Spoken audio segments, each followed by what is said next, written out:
I call the March 14th, 2019 meeting of the Ramsey Washington Suburban Cable Commission to order. Cindy, would you please perform the roll call?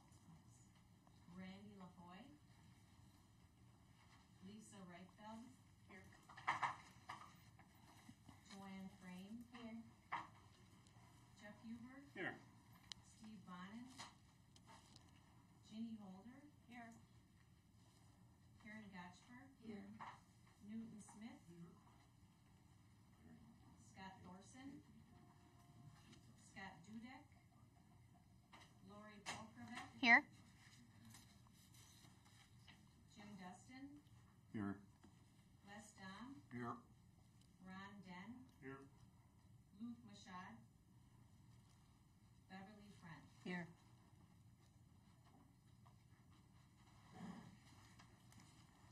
All right, thank you. And I will mention that Randy did contact me to say that he would be a couple minutes late today. But Lisa, you're welcome to sit in until he arrives if you'd like.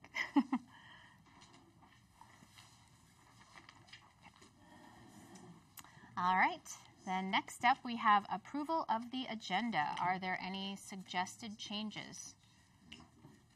And if not, I would look for a motion to approve as presented. So moved. Second.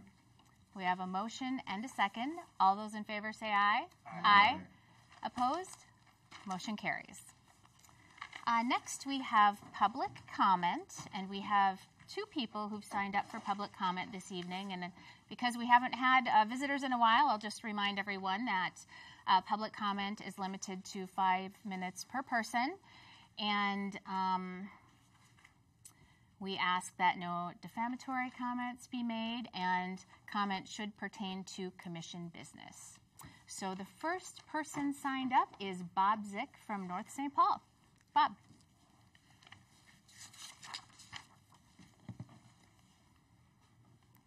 Good evening, Chair. Good evening, Council. I do have a little bit of a cold.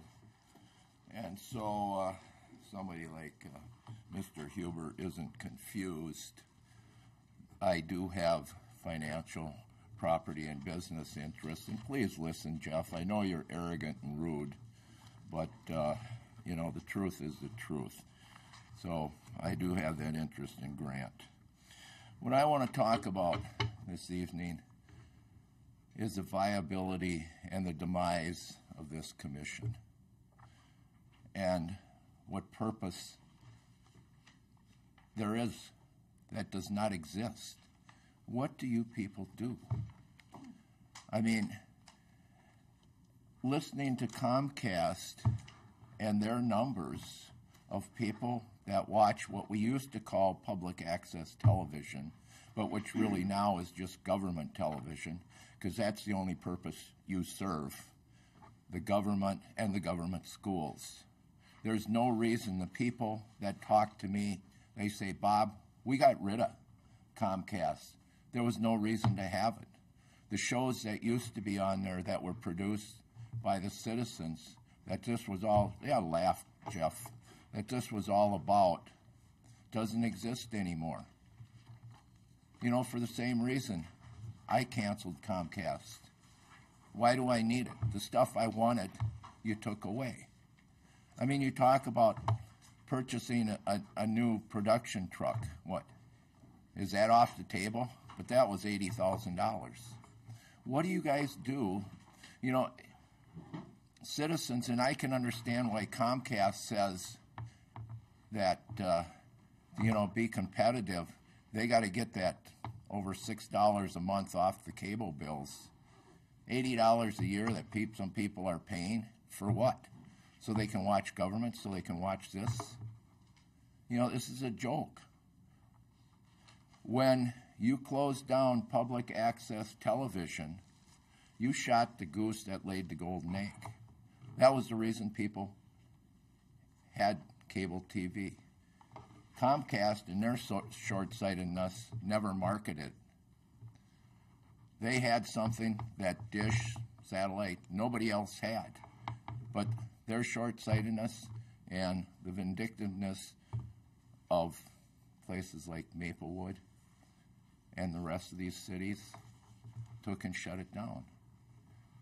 we had made the offer. When I say we, the producers had made the offer because you still had the control room up and running to put this stuff out, that we would bring in our shows that we produce other places like Roseville, St. Paul, Stillwater.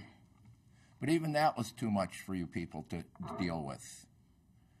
We actually had a couple people volunteer to run the public access portion with the other producers. No cost to this body. And now, financially, where is this board at? What do we need it for? What does Comcast need it for? You know, Vadnais Heights is the conversation I've heard, is looking at leaving in October. I made the recommendation to my city, North St. Paul. I mean, Grant should do the same thing. Close this stuff down. It's just a drain. Why should people that have cable pay a tax that people don't have a cable don't pay?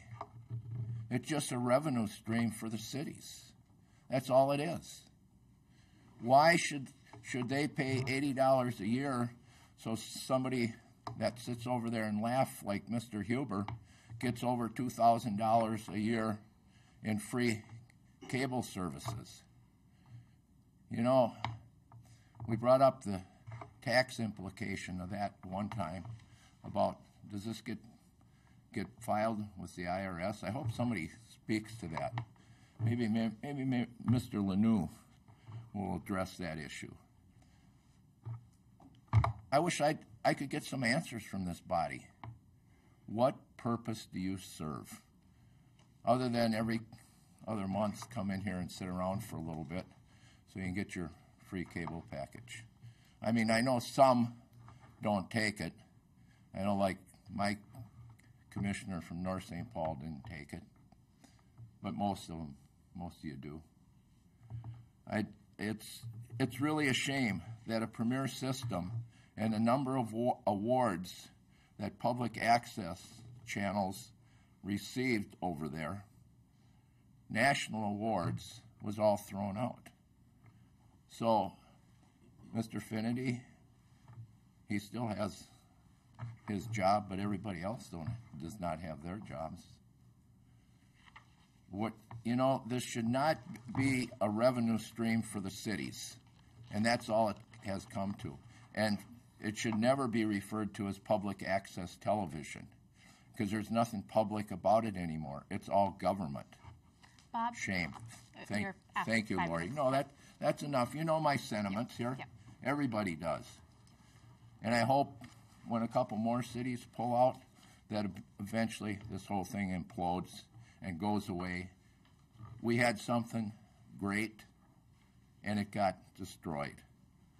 And I blame Comcast, and I blame this regulatory board. And that was, to me, how somebody that regulates an industry... Yep, no, we're done. We're done. We have another person who signed up. ...takes something from that industry. Thank you. All right, next we have Larry Lanou from Grant. Good evening, Commission. Thank you for the opportunity to speak. It's something we don't get to do much in Grant.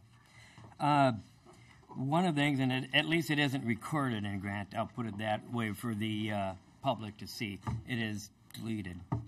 So that's part of your public access. So I'm here to address exactly what Mr. Zick said. I, as a councilman, asked our city attorney to give me his legal opinion about certain gifts by lobbyists and principals, and that is Minnesota Statute 10A.017. It talks about a gift means real or personal property, a service, a loan, forbearance, and official means a public official. So my question to this body is, I realize some of you are just citizens out there, and I applaud you for doing that. But if you're an elected official, you should not be accepting the free cable service. This group has no oversight over cable channeling other than public education and government, and it has no oversight over internet. So as people sitting up there, you shouldn't be entitled to that. You shouldn't be entitled to anything more than the actual public is, the public education and service. So because our city attorney failed to give a legal opinion when asked, and I was told that, well, they have to accept it to understand the cable services and what we offer. That being said, I'd like to be on the Utilities Commission because I'd love a barn to heat. I'd get on a public service for the gas and oil. I'd get free heat. I'd just turn the doors open. All the neighbors would probably appreciate it this time of year. That being said, I had the opportunity to talk to Senator Weger. He agreed that any public, actually anybody sitting on his commission, should be given a 1099 or a W-2, one of the two, so that you claim it as income. I also had the opportunity, and he's looking into it, with Senator Marty. He wrote this statute, said that you cannot accept a gift over $5 if you're a public official. And it's to avoid the appearance of graft. And so I would ask that this body review that, and I'd ask that I could get a list of all the commissioners for the last 5 years and whether you have provided a 1099, because Senator Marty's looking into this, and he said it would not go to the Office of Administrative Hearing. There is another judicial body that oversees elected officials. I'm not talking about the citizens. In fact, I don't know why we need this cable commission be set on by public officials. They already got a job. The citizens can do the oversight, especially for what we got out here. It's simply a government channel. So I'm going to leave this the statute. I'm going to explain that you guys do not have any oversight over internet. You have no oversight of whether we have the Disney Channel or Hallmark channels or what it is. You simply have oversight over public education and government, and we no longer have public access. So I don't see why this body should accept anything more than the free cable that the citizens that are paying for it get. And I would ask Mr. Finnerty, please provide me with a list of those so Mr. Marty can look into it and make sure that you did file 1099s on all these for the last years that they've been getting it. They've been filing it on their taxes. As we see now, you might have a conflict of interest. And I asked this from our city attorney 2 years ago. I've not been given a legal opinion. And if I can get that documentation, I will forward on to Senator Marty, who wrote the statute. I'll leave this here for you to look at. Once again, thank you for the opportunity to speak. I would ask that all of you take it seriously. Public access, when you shut it down, was a good thing. It had another voice out there for the citizens to check their government. Granted, when you're sitting on a body, you don't like somebody coming up there and critiquing your deal. But that is part of the minority voice that we were looking for. That was a channel that you guys offered. It was done very well, because if you go up to the city of Grant and you get up there public speaking, guess what? They turn the television off. In fact, now they violate statute. They say that only residents can speak at public comment. Well, that's a violation of statute. Once you allow a person to speak, you must allow all, irregardless of content. Ask Mr. Huber. He might have gotten us all in trouble. In fact, he might be getting us all an audit. Thank you. Okay. Thank you. Jeff, because you were mentioned, I'll ask if you'd like to say anything. Oh, lots to say here. Let's start with Mr. Lanu. He hasn't, poor guy hasn't been able to speak in years. He was a councilman for 4 years, just ended his term here, our last election. I will note that his numbers of voters were doubled by our new councilman, and I should congratulate those two on doubling the numbers of Mr. Lanu. Mr. Lanu has been talked to about this particular statute about 15 or 20 times at our council table. He has a particular habit of taking the statute and cutting off the last 4 lines of it, which says very clearly that it's not a gift if you require information in order to do the job. Now, we could have a conversation about that, of course, but when you cut off the end of the statute and don't include that, it looks a certain way, so I understand that. However, the letter was delivered to him from the state auditor. The letter was delivered to him from the AG. This board has how many times gone over this exact same thing? Now, it's a nice talking point, Larry. I understand. It'll look good on Bob's show, and you'll be able to make big hay out of it. But we all know it's not true. It's just another one of your little distractions, so that's fine. No problem. The visibility and demise of the commission that Mr. Zick spoke of, he essentially said, and I quote, that we serve no purpose, that we have no power to regulate either internet or actual programming. Well, if I'm not mistaken, I'll ask Mr. Roddy here, standing in for Mr. Bradley, to correct me where I'm wrong, but the federal statute has never given us that power. Neither have they given any other oversight body in the same capacity as we are serving that power. It's never been there. What we have is power over price, we have power over customer service, we have power over a number of different things. Programming, never one of them.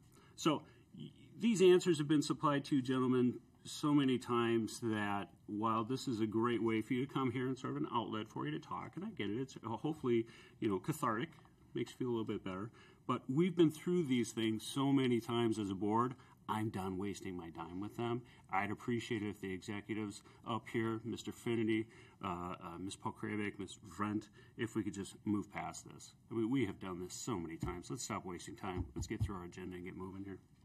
Thank you. All right. Thank you, Jeff. Appreciate it. Then we will. And I'm so sorry. You actually went over your 5 minutes, Bob. I'm sorry. All done, Nope. Bob. And I'm sorry. You had your chance. Thank you, though. But next time, Yeah, we'll see. I want to address it. Okay. Not at this point. You actually were near the end. You were near the end. 1099 and claiming it as a benefit because that is Tim, would you Okay. like to address, sorry, Chair, but Tim, do you want to address that once and for all? How many letters do we have to get from the state AG? How many letters do we have to get from the auditor? How many times do we have to go over the same law? How many times does Mike Bradley need to go over this exact same thing? So you get it right. I mean, let's lay it out once and for all, and we're done with it. You're probably right. Thank you very much, Mr. Foy. You're right. It'll never be laid out to their satisfaction because it leaves them without any issues whatsoever. So you're probably right, Mr. LaFoy, and thank you for pointing that out. Very prescient. I'm done. Okay. Very good. Thank you. Then we will move on to the consent agenda. Any questions or comments regarding anything listed under the consent agenda? And if not, I would look for a motion to approve as presented. Second. We have a motion and a second. All those in favor say aye. Aye. Opposed? Motion carries. Next, we have reports, and I have nothing to report as the chair, so we'll move on to our treasurer, Jim.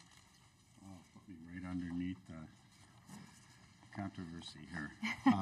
Yes. Well, if there's any questions on the report, I'll answer those at this time. Otherwise, I have a few other things that I need to get to. No questions on that? Okay.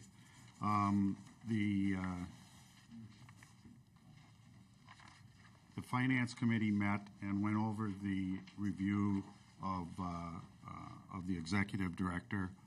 It was a little disheartening that we only received 4 reviews back from the commissioners, but in essence, we agreed that Tim would receive the same amount of raise as the rest of the employees for 2019 with back pay to January 1st.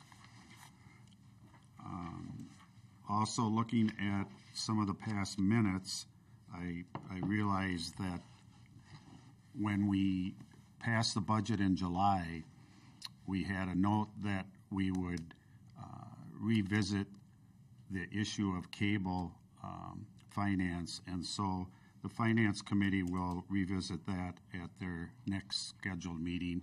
Anybody is welcome to come to that meeting on the commission or alternates, and that will possibly be within the next 2 weeks. Any questions? Ginny? Yeah, I'd like to have the Finance Committee revisit the reimbursement for That's what alternates this is. cable. Okay, Yeah, thank that's you. what it's- Yeah. That's my report. All right. Thank you, Jim. Moving on to our Executive Director, Tim. Thank you, Madam Chair, Commission members. I'll be brief. A few updates. First of all, a handout tonight. I had a couple of updated attachments to the bylaws of the commission, which we update each year. One being, of course, the list of meetings for the year for both the commission and executive committee. It's a standard attachment that we include with the bylaws, so that'll be reflected on the website along with the bylaws, and as well as the updated votes, weighted voting for 2019. That also is something we attach to the bylaws, and so I handed those out tonight, and we're operating under that new, well, slightly revised from last year, one vote change. But we're operating under that new voting structure. It was certified by Candy Peterson as secretary before she, back in February. So those are updated for your information. The outside audit is underway. The auditors were here a couple of weeks ago. They went through the records on site, and now they're just working off site, and expect them to prepare their reports and present that to you in May. But everything seemed to go smoothly, and we're optimistic that it's going to be a positive report. Other than that, there's been, I just point your, hope folks had your opportunity to look in the reports and see that we've had some personnel kind of changes, some hires and sort of reshuffling in the staff, and just a couple of new folks will be starting as soon as next week. The IT coordinator position, which had been vacated by Nathan Hart, and so there's a new hire there, and we hope to introduce that person once he's on board. Same is true with the sports producer position. Anthony Miller took another position a few weeks ago, and so staff's been busy interviewing and have accepted a person who's going to take the job in March. It's a very important position, obviously, with the kind of coverage it does of all of our local teams, and so we're looking forward to that addition. And so, anyway, very busy on the staff level. We've have some, just to foreshadow a little bit, some sort of building issues that we hope to bring to your attention in a more detailed at a future meeting. Today we had some water seepage into the building, and so it didn't do any damage to any equipment, but there may be a need for it to address that. Also, we've had some issues with the HVAC units that are over the studios, and so we're looking at. We've had some repairs with them, but they're at an age point where we may have to look at replacement, and so just to foreshadow that there are a couple of building mechanical matters that may need to be addressed soon, but and we'll keep you posted on those. Other than that, I think I'll just wait till the rest of the agenda to add any other things as needed. Okay, very good. Thank you, Tim. Then we'll move on to operations update, and we have program logs and reports in our packets. Any questions or comments regarding those? I'm sure. On one portion of under the operating report, I'd ask Jeffrey Wilson to just kind of give an update on this 600 megahertz audio thing. It affects some of our cities, and I just wanted him briefly to talk about that, if that's okay, in the report. He's got a listing of the issues. Okay. Yeah. Great. Thank you. Just to give kind of an overview of what's going on, the FCC auctioned off in 2017 a 600 megahertz band. Yeah. This has been historically a very popular band for both wireless audio and transmission. There are numerous TV and radio stations in the Twin Cities that are having to completely overhaul their transmission. Where it affects us is we have numerous wireless audio systems that all operate on the 600 megahertz that will need replaced. The deadline for it is June 1st of this year. I've compiled a list for our cities. There are only 3 cities that are affected. North St. Paul, who are in the process of upgrading their entire system, and then Wiper Lake and Birchwood, who I've been in contact with to get a replacement system in before the deadline. It impacts us for our productions in-house greatly.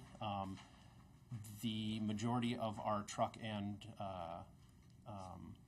portable systems all operate within the 600 megahertz. So we're going to be at kind of a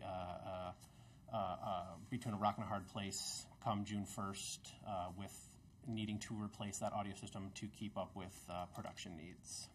So we're currently putting together a plan on what we'd like to do that we'll bring before the committees and commission, hopefully before your next meeting.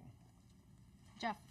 If we just bring it down to basics for a second, we're talking about the wireless microphones that you're using on shoots. We're talking about wireless communications from whoever the speaker is or whatever is happening back to production vehicle or what have you. Right. It's the way it affects us is purely on wireless audio.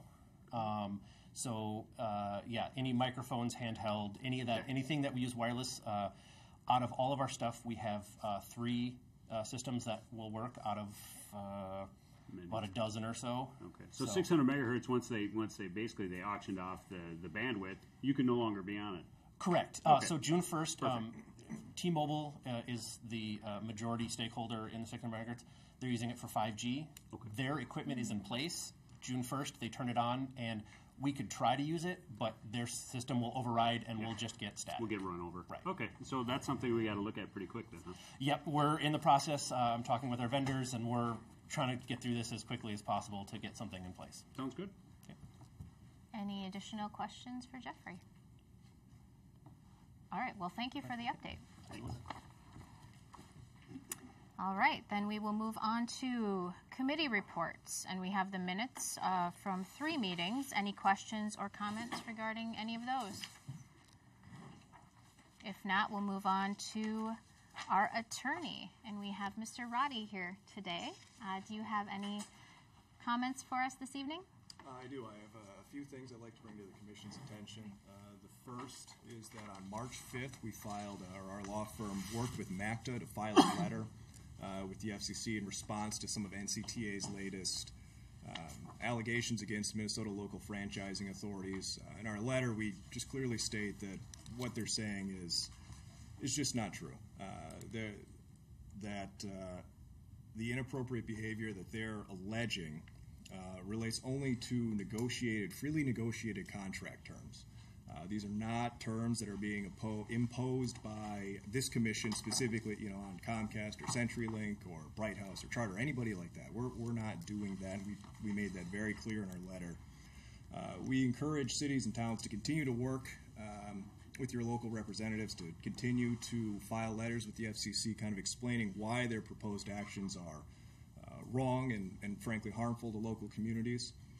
We've been working with MACTA on that front. If that's something your city or town is interested in, please just let us know. We're happy to help out with that. The other thing I'd like to bring to your attention, there's a couple pieces of new legislation, 2 at the federal level and 1 at the state level. The first is the Accelerating Broadband Development by Empowering Local Communities Act of 2019. It's very, very easy to say. This act would effectively repeal the FCC's August and September small wireless facility orders and restoring local government authority over that. Representative McCollum has already signed on to this bill. The second federal act is the True Fees Act of 2019.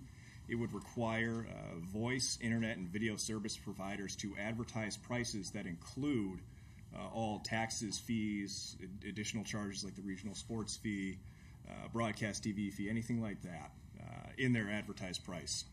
The only thing that would not need to be included would be government fees.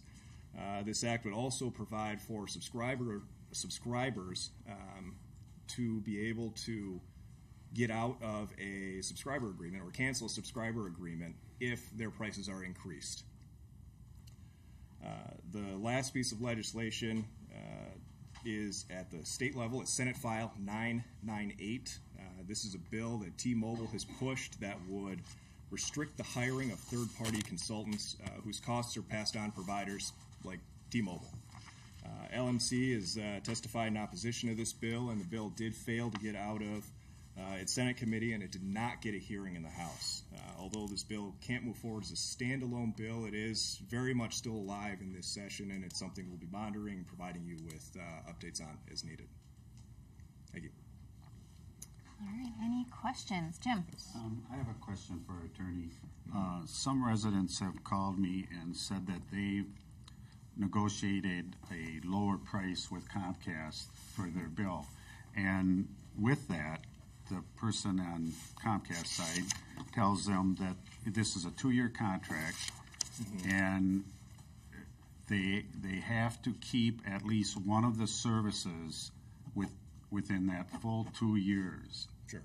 And I thought they're working on that's not acceptable, or can they follow through with that? As of right now, under current law, that is enforceable. It is on Comcast part, yes. Okay. All right. Thank you. Any additional comments or questions? All right, thank you. Then we will move on to the cable company, and Amy Roberts is here from Comcast.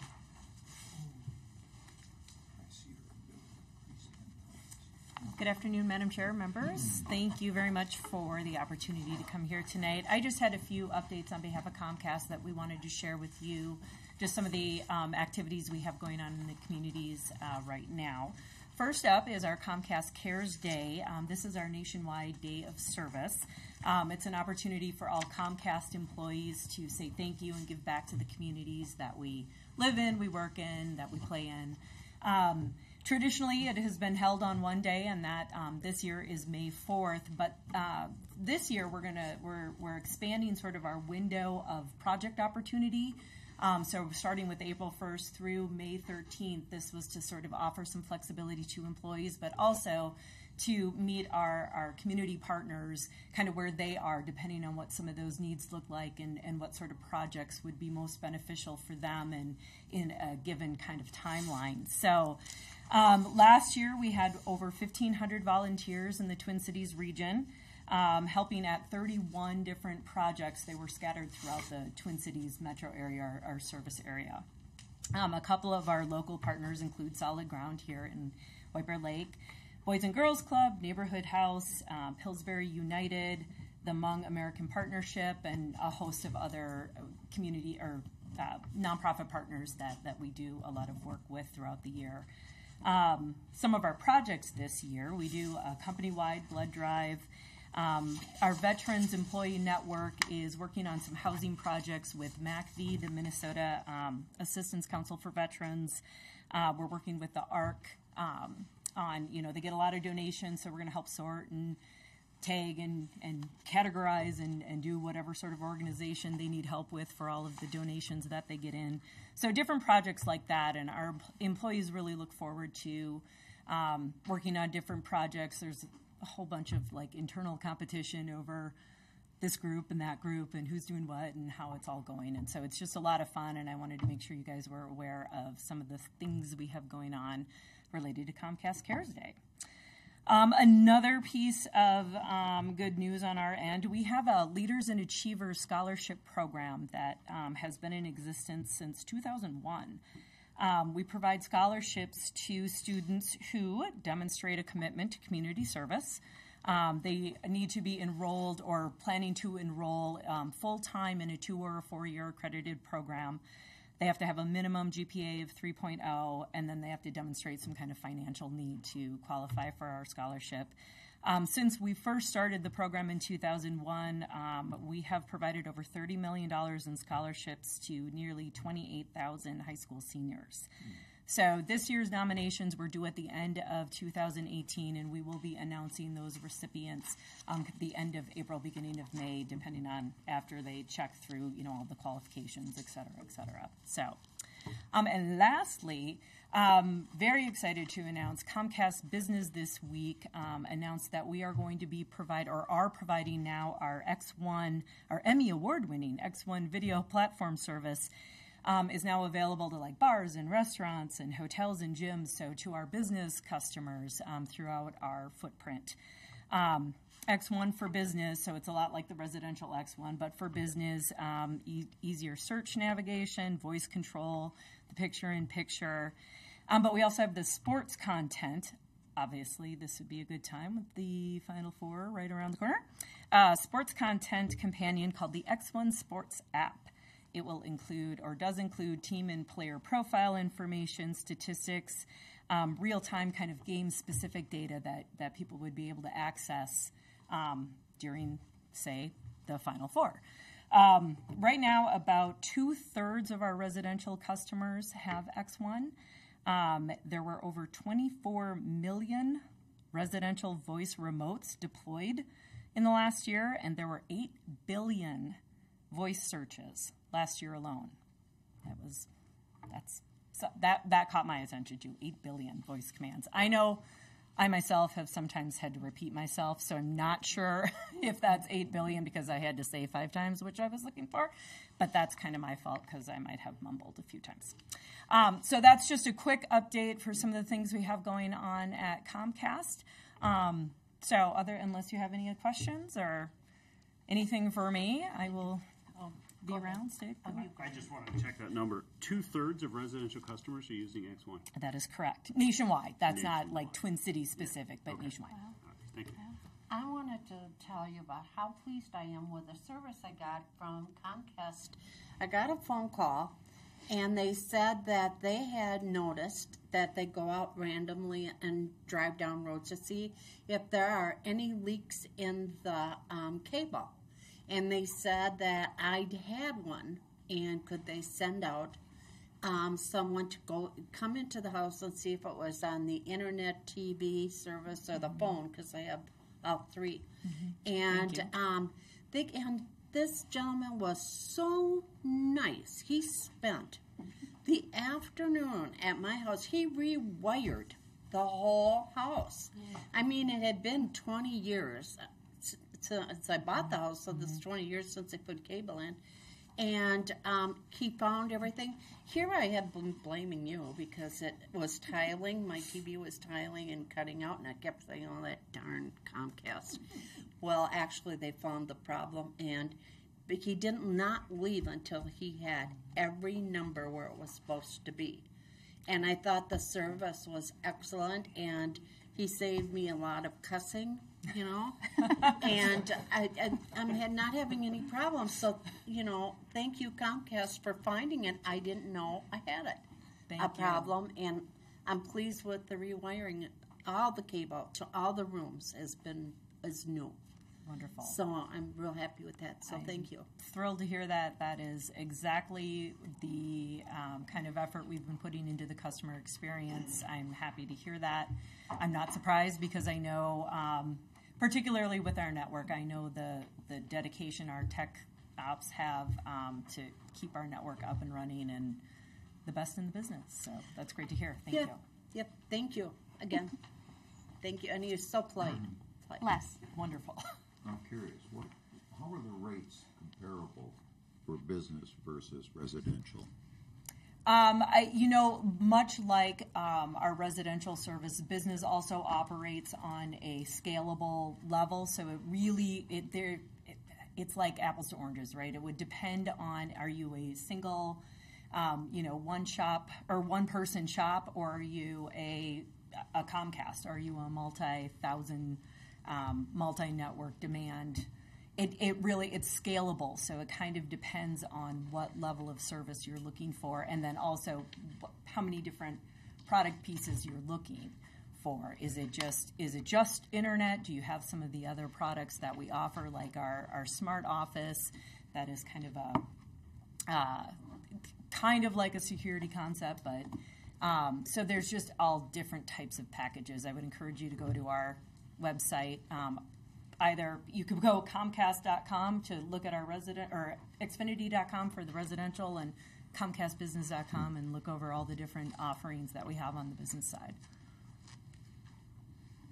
Ron, did you have a question? I just want to say I very much appreciate you coming to the last couple meetings and having that Comcast presence.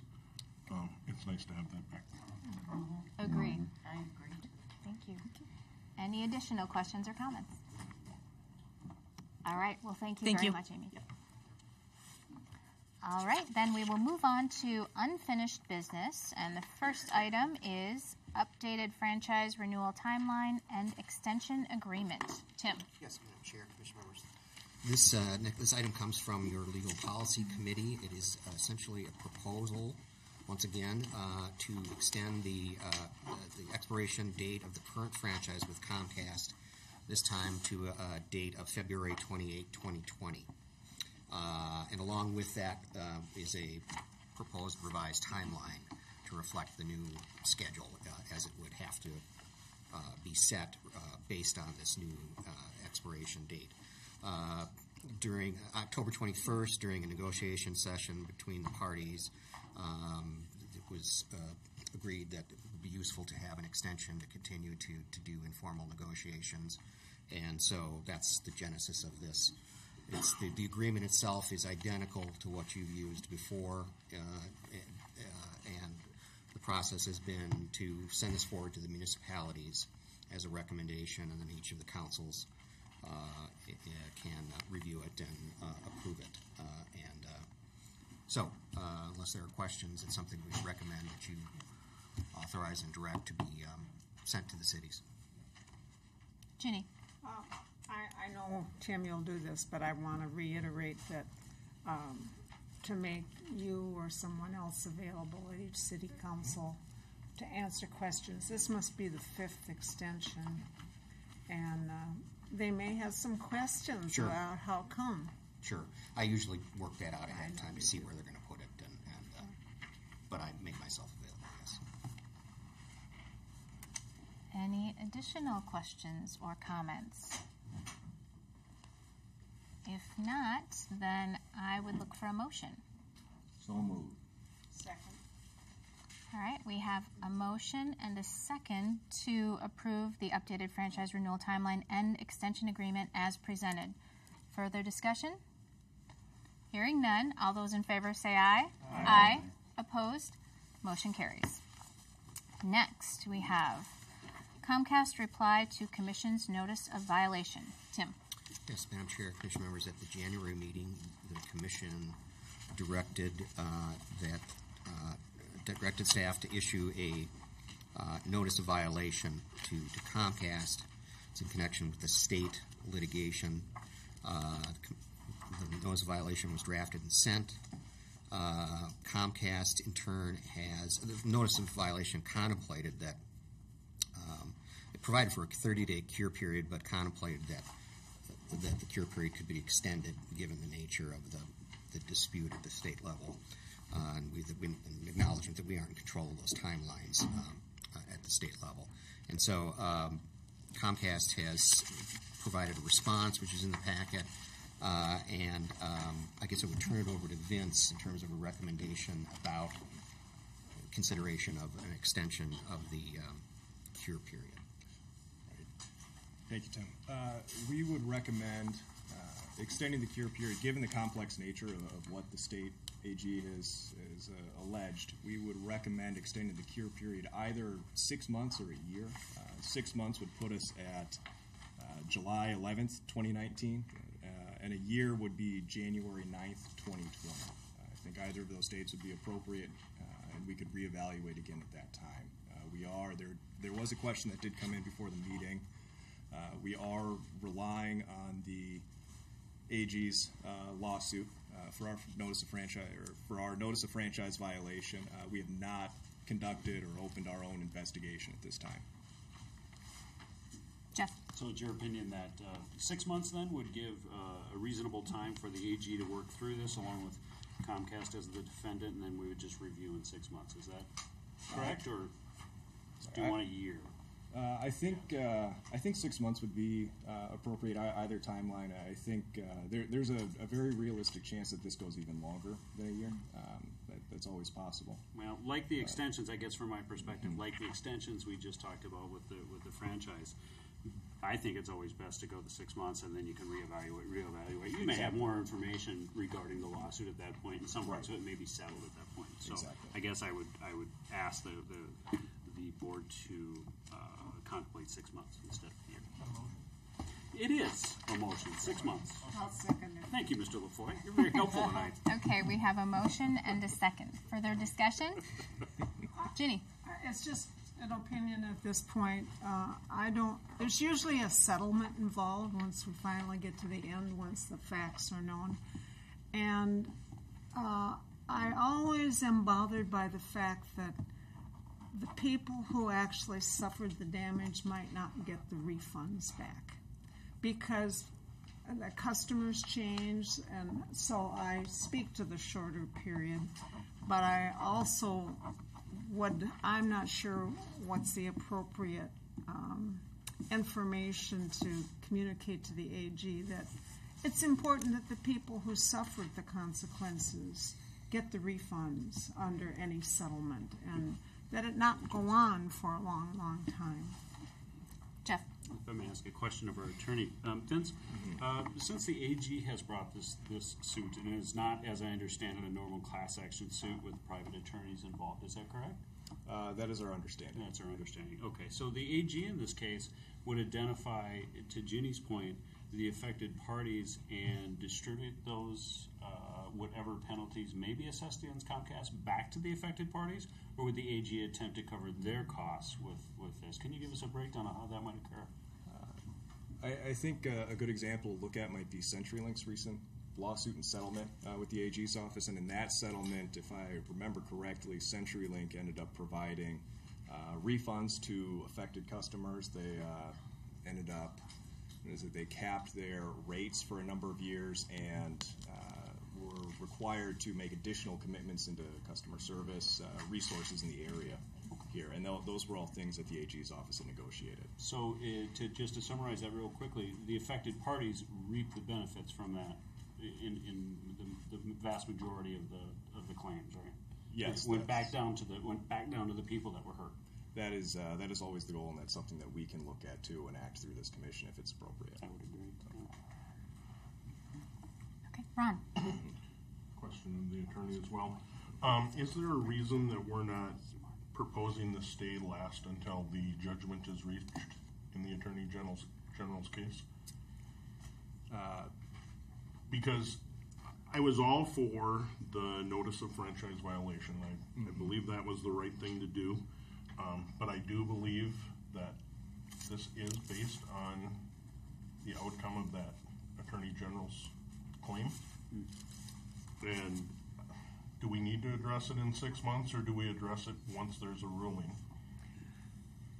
I guess my concern is, in part, there's a couple of other issues. I hope I'm not misstating this, Tim, but violations of FCC rules as well.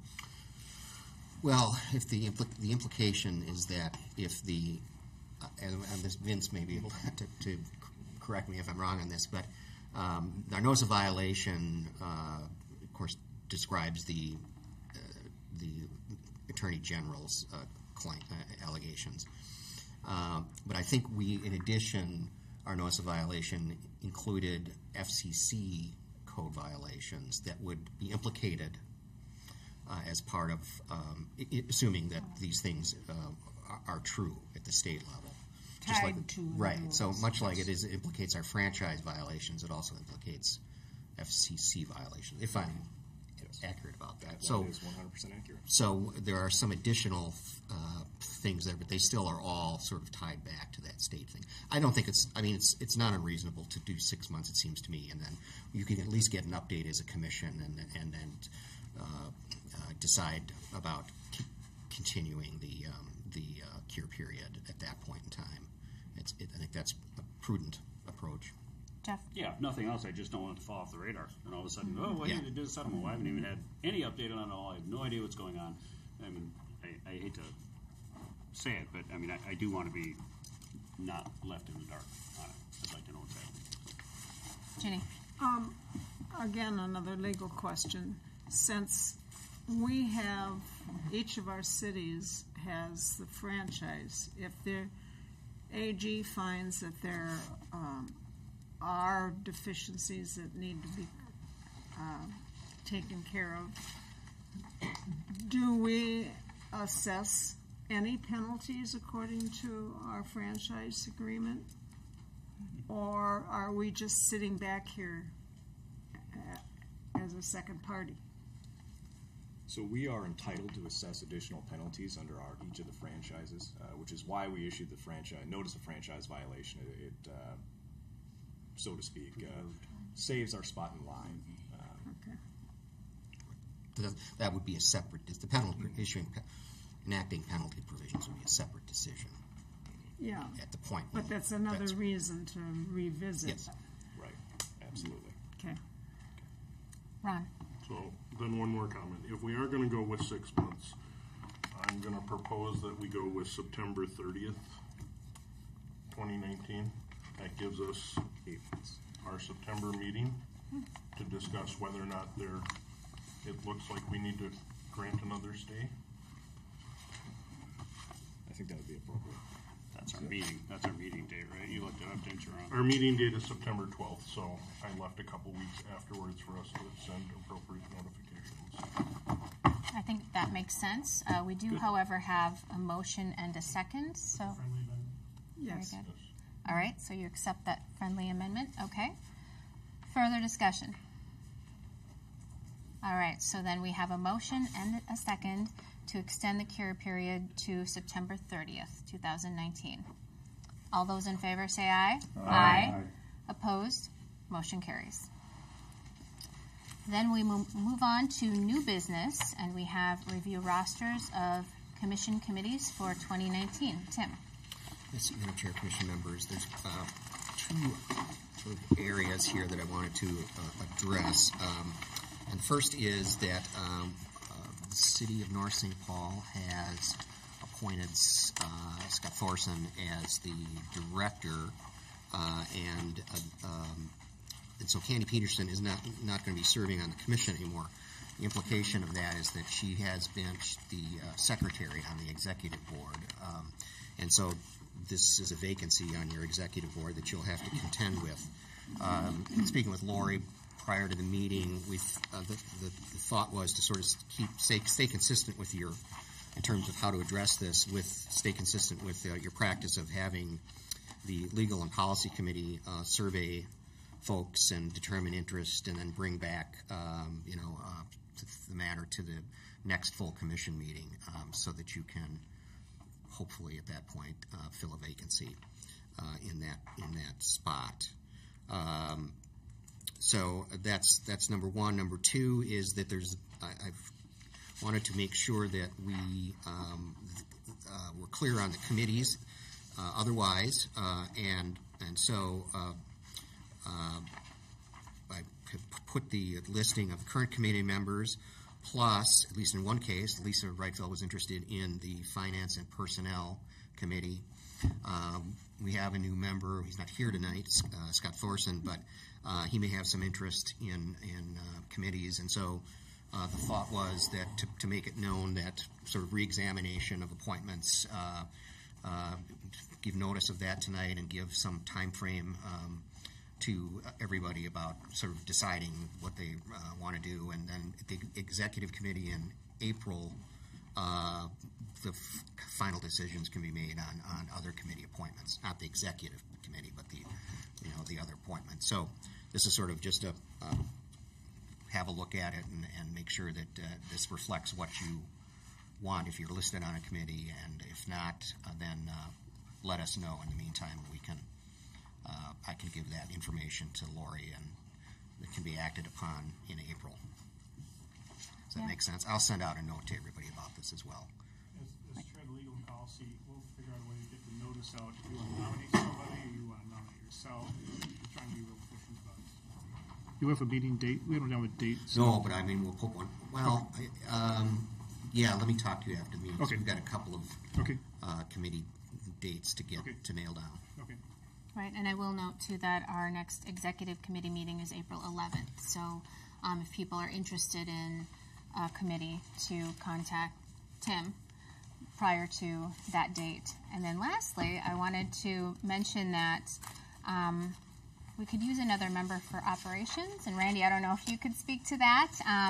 It would just be nice to have at least one more person. It'd be nice to have one more person, not just for your valuable input, but it's just like it's nice to have another body, because sometimes we're skating on pretty thin edge getting a quorum there. So that's fine. Yeah, so plug for operations. Yes. We have fun. Yeah, okay. Good food. Ron. Just, Randy, one thing, when you send out the notice. Yes. Can you include the position description so everybody knows the responsibilities and duties of the position? Another thing they need to include is how often executive committee meets. Which would like, how much would be great, but, this is too much for time commitments. That'd be good to have. Great suggestion. Yes. Yep. Any additional Yes, comments? thanks for the suggestion. All right.